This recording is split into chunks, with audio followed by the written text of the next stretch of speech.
we don't have to be perfect parents, just good enough.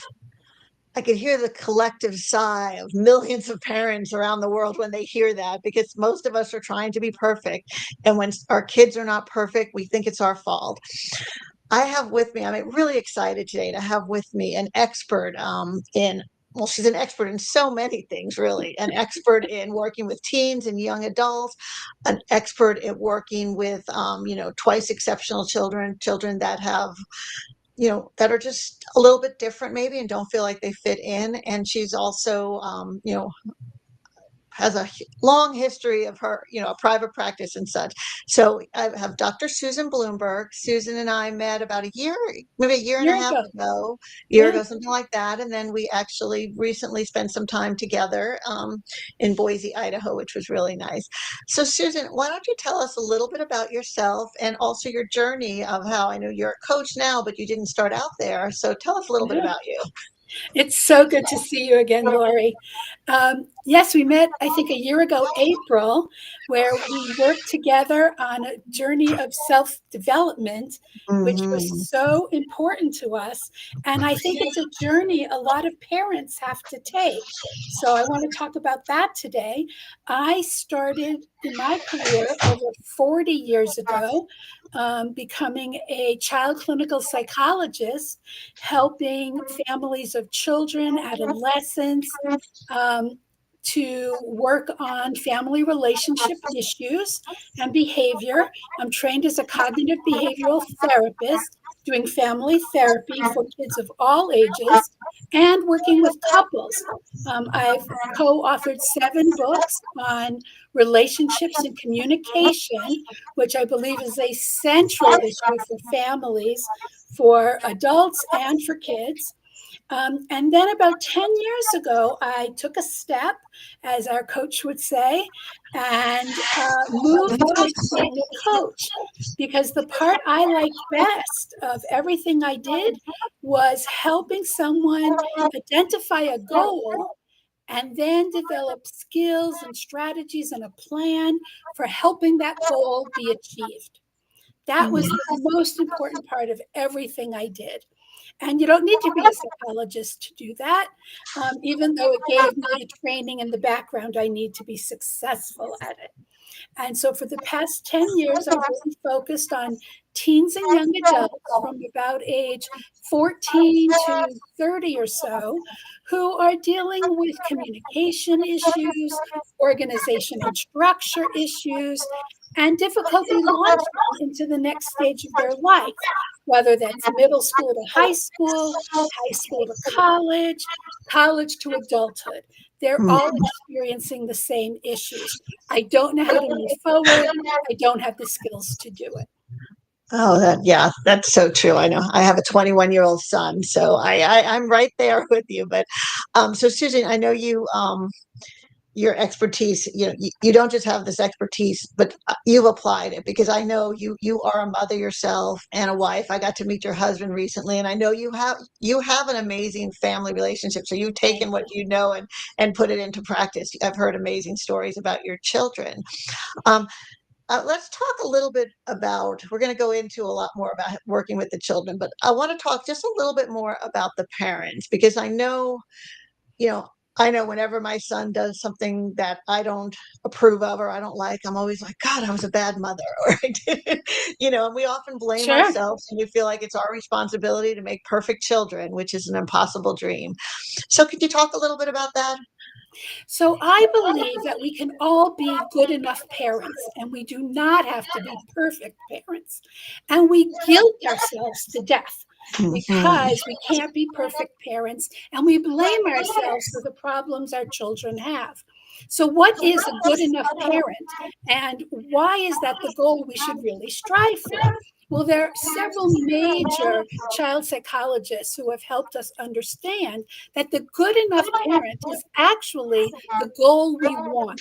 It's the good enough parent is the one who gives enough love and support and accommodation to our children so that they can grow up to be properly attached. That is, they have emotional attachment to us as their parents, but also sufficient sense of self-esteem and self-acknowledgement so that they can move forward in the world in the proper developmental way.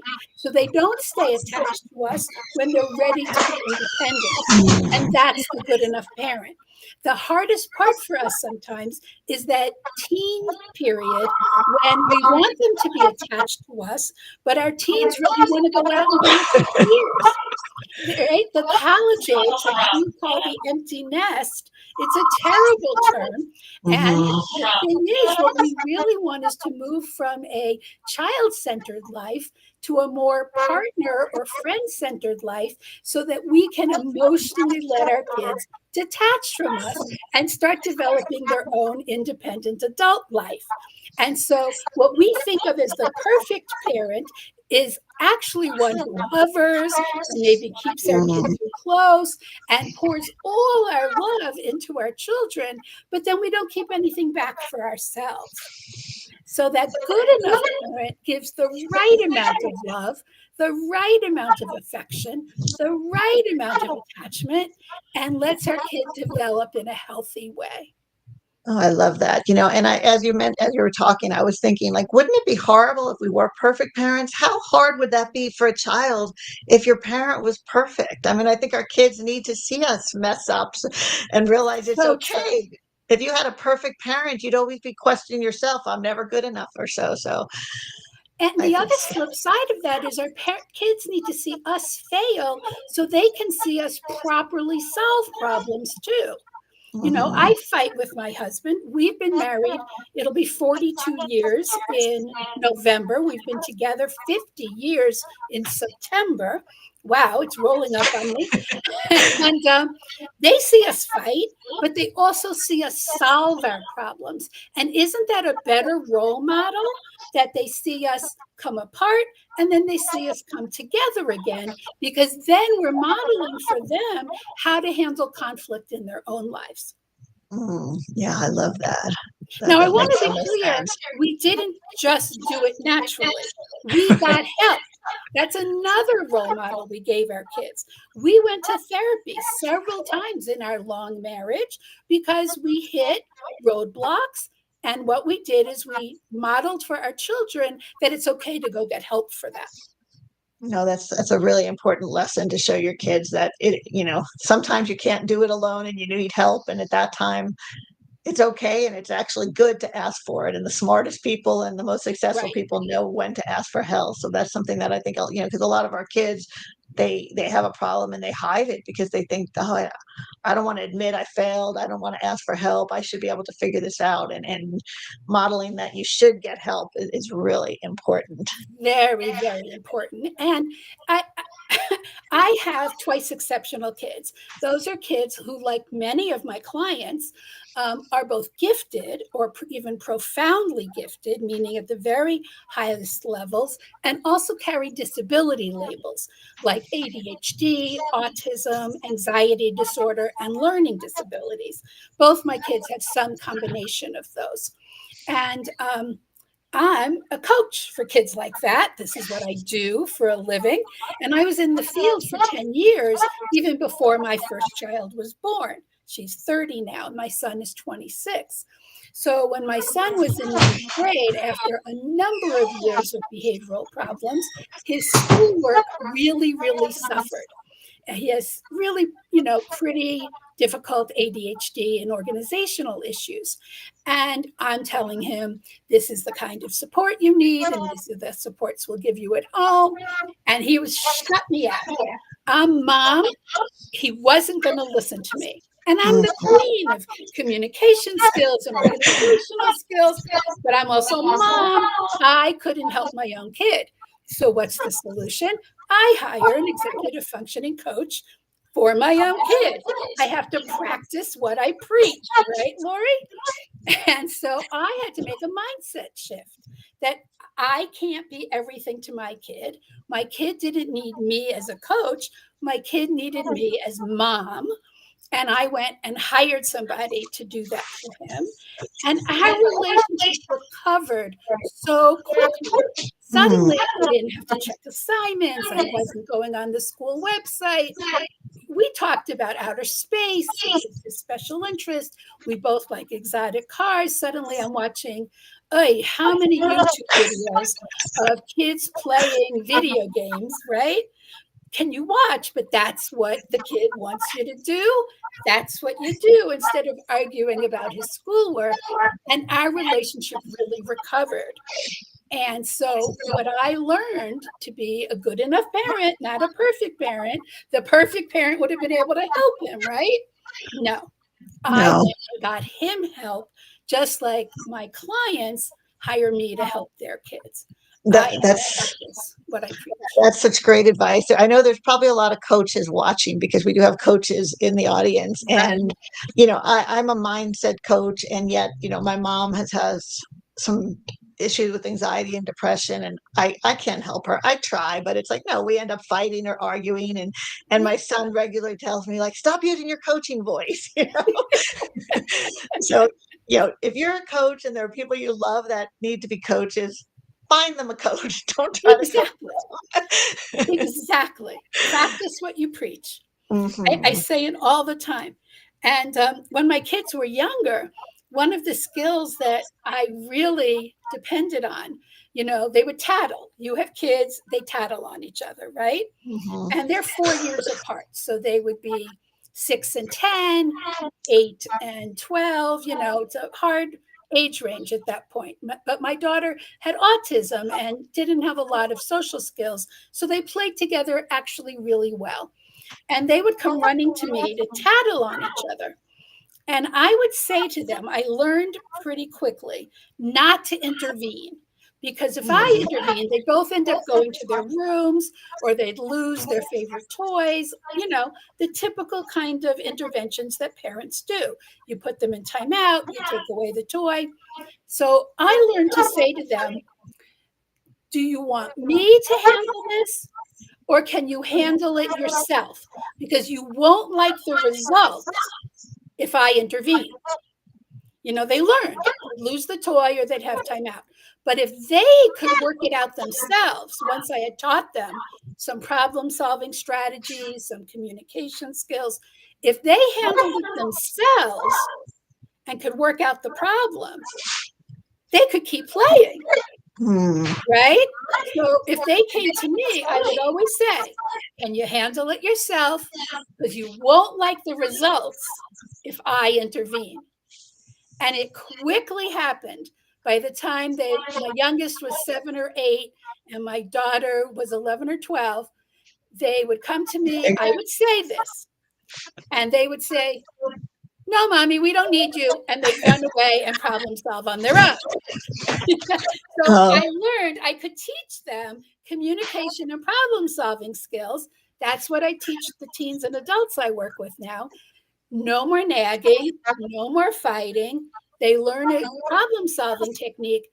They don't need to argue anymore. okay. So parents, listen up because I know we're tired of nagging our kids, all Oh, of us.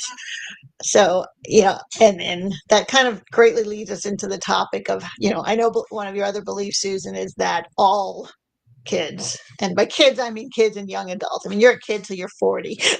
yeah. But all kids can succeed, and it involves them taking responsibility, them being on, Yes. making their own decisions. So let's talk a little bit about that. What are some things you want to tell for the young adults and also for the parents? What are some advice you can give? Well, this is a huge mindset question for the parents.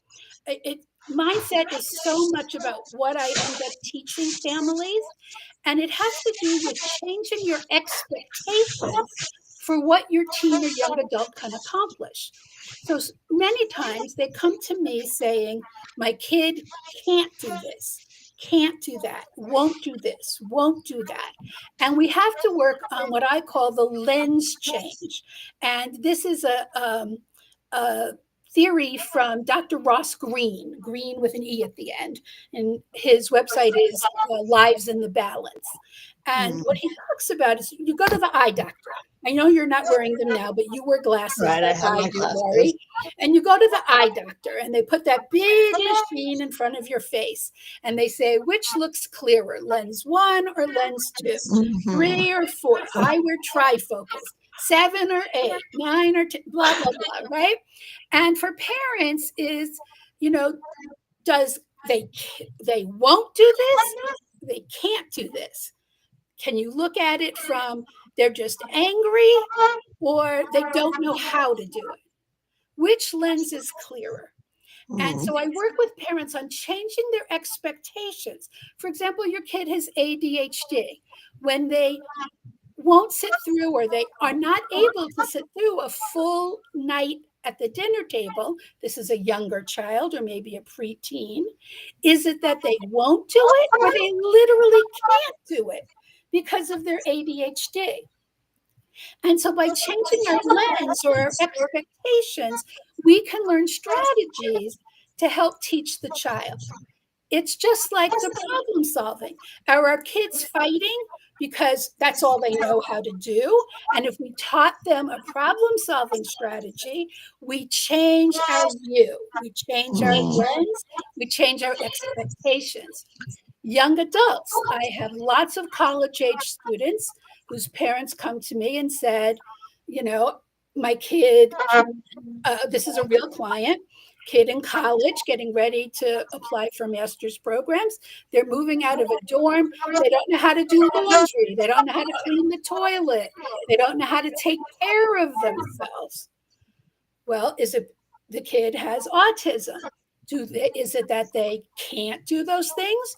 Or the family never learned how to teach them, given their different ability levels? Mm. So I can teach all those skills, and parents can come to change their expectations. My kid is more capable than I thought they were. Mm, yeah, expectations are so important in all relationships, whether it be, parents, kids, husband, spouses, business thing. I mean, half the time it's not so much the behavior that's the issue, it's that the expectations are not being met but who's decided we Right. put expectations on people that they never agreed to so your It's so expectation true. is there, and then well, you have to discuss those expectations. You have to make clear what is expected and agree upon them, because if not, I mean, if you have these expectations and the person you're dealing with never agreed to meet them, there's going to be conflict. I think the source of conflict completely deals with expectations even more so than behaviors. And it always comes down to communication. Are we communicating with trust and respect? Or are we nagging and imposing our ideas on the other person? Hmm. So that's why one of the elements of my approach always starts with communication.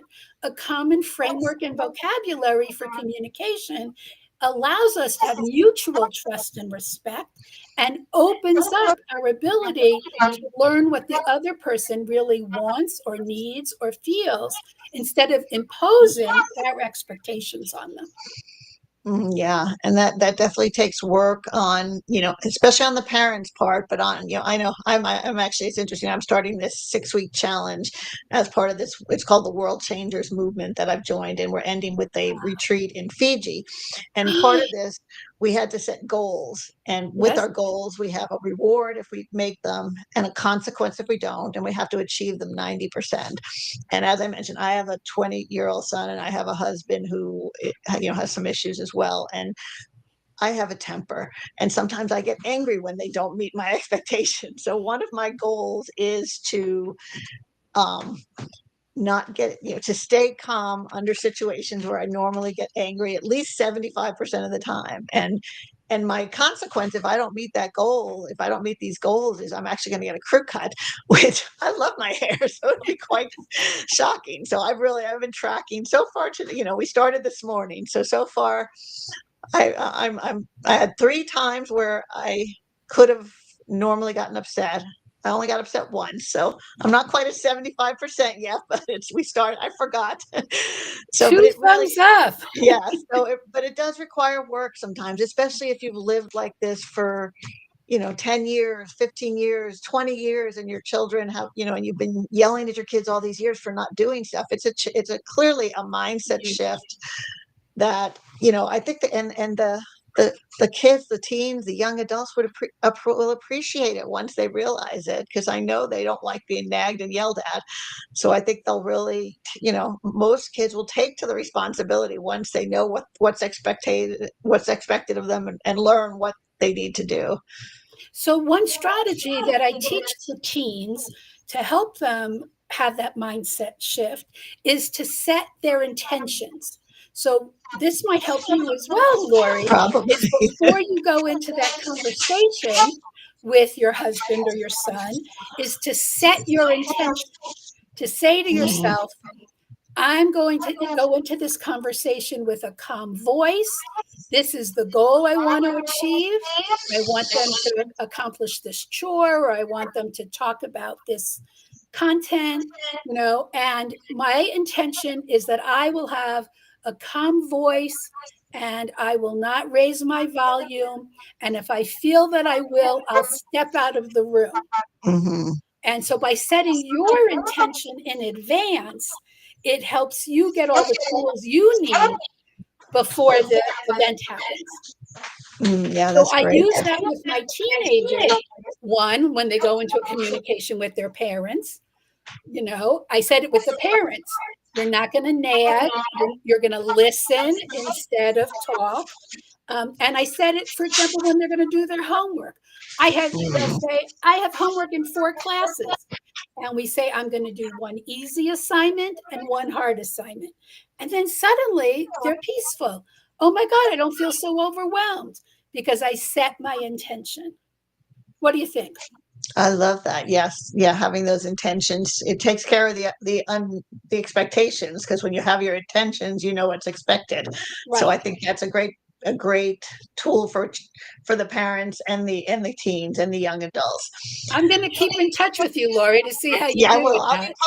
I'll be posting it. We have a whole thing where we need to capture a video on Instagram and post our goals. So this journey is going to be followed. So Great. my reward is an entire weekend of me time. So no chores, no work, In nothing, just doing Fiji. stuff I I'm want. so Yeah. jealous. Yeah, so it's pretty exciting. So hopefully we will change, you can only change the world by changing yourself first. So we'll That's start right. small and then go I on from believe there. in that. And that's why it's so important to me to work with these teens and young adults, because they have their whole lives ahead of them. And if I can have an impact in their lives, then I know I'm making the rest of their life so much better. Yeah, well, I know some people who are struggling, that I'm going to make sure they watch. I share the link to this video afterwards, both Thank both you. some of the young adults and the kids. Let me ask you, Susan. So when you work with people, do you work with the parents? Do you work with the kids? Do you work with both? As a coach, how do you work with your clients? Yes. Family systems are it. So I generally work with the teen or young adult, again, age about 14 to about 32, maybe a little older, depending on where they are in their lives. Hmm. If they haven't found a job yet, haven't found a career path, so early 30s, but middle school to high school to college, and so on. Um, and I work with them on a weekly basis, sometimes more often. Again, it depends where their issues are. I meet with the parents, can be as often as once a month, every other month. We could meet 2 or 3 times in a row to learn the communication technique, and then I might not see them again for a couple of months. It depends on the needs of the family. Okay, so this is all very customized specifically for the needs. Absolutely individualized. And I So know we you say, generally contract for 6 months to a year, depending again on the needs of the family. So sometimes we contract for just 6 months, but sometimes we're at the beginning of the school year and we want to go 9 months to a year because we know that the kids in school or college and is going to need support through the whole school year. It's yeah. very individualized. Okay. And you can work with people both virtual. Do you work mostly virtually? Mostly virtually. I currently have two in-person clients here in Colorado who come to my home office, but I work all over the country, Canada, and I've even had a couple of clients in Europe over the years. Okay, great. Yes, so that's really valuable because I think that, and I know you mentioned that, that a lot of the kids you work with are twice exceptional or have Yes. some specific, disability issues or stuff, but all kids and parents have Any issues. family who's You can work. struggling with communication, with organizational issues, school issues. You don't have to have a disability label to No. work with me, but it just turns out I do specialize in kids who have nonverbal learning disability, which is a lesser known disability label. So I do see a lot of clients with that on the autism spectrum. About 80% of my clients do have a label of some kind. Okay. Yeah, and in these days age, it seems like, I mean, not that but it seems like that so many families, so many kids have issues, so many, Yes. they're just diagnosing things better. And then, I mean, the stress of, COVID, I mean, I'm sure that I Yes. mean, our young adults have gone through things that we never imagined between social media, between COVID, between Exactly. realistic video games. I mean, what when we were Which is why I'm teenagers. seeing more adults who may or may not be neurodivergent, but are struggling with transitioning into adulthood. Yeah, it was a lot easier when we were young. We got a job and we kept that job for 20 years, so we didn't have Right. to do all this other stuff. So, Right. all right, Susan, if someone is interested in talking with you, how can they get a hold of you? Well, my website is drsusanblumberg.com. It's easy. And you can just Google me and find that. You can also make an appointment on that site. If you're interested in just calling me right away after hearing this podcast, it's callcoachsusan.com. That's great. Yeah. So if you are, like I said, call Susan, get her advice. I've heard her share some of her wisdom and her stories, and it's so valuable. And I've taken some of her tips and put them in to practice, and they do make a difference. Let Thank me you. ask you one last question. So we're almost done here. What one tip would you like to leave? If the audience can just take one thing from today's conversation, what would you like to share? Clear, calm communication. Take your time, parents, to listen to what your teens and young adults have to say.